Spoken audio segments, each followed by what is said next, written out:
Coastal Carolina and North Dakota State were both ranked #1 in the polls at one point this season.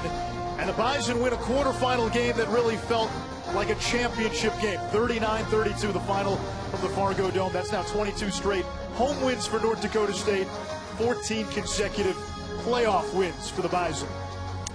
Anish Shroff alongside Kelly Stauffer. This was your typical heavyweight fight. It was punch, counterpunch, counterpunch, and it was the Bison that landed the final punch. You know what's interesting is they lost 23 seniors. Yeah. They're not a dominating team, but they know how to win championships. Someone's going to have to completely outplay them in order to knock them off.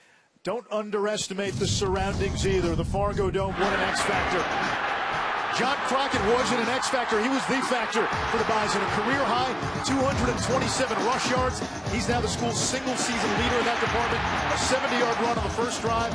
North Dakota State went up 14-3. Coastal had answers. Alex Ross made it 14-10.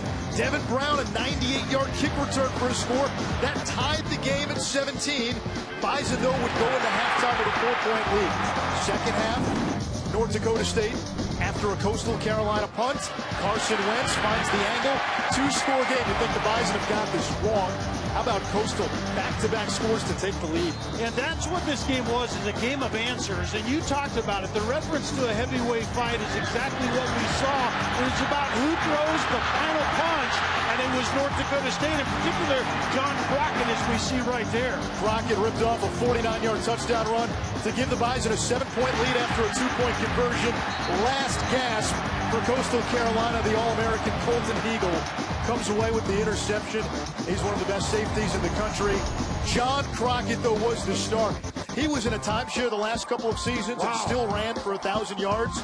This year, he's been the guy, and Coastal just could not stop him. They softened him up the middle, you can see right there, but the production was to the edges, and that's what he did. He has breakaway speed, and they got to the edges and just gashed that Coastal Carolina defense. And the superlatives continue to flow in for North Dakota State. It's now 22 straight wins here at home, 12 FCS postseason wins at home, 13 straight playoff home wins overall. And guess what? The Bison will be back at home Friday night for the FCS semifinals, a win, and they'll become just the third FCS team to go to the championship game in 4 consecutive seasons.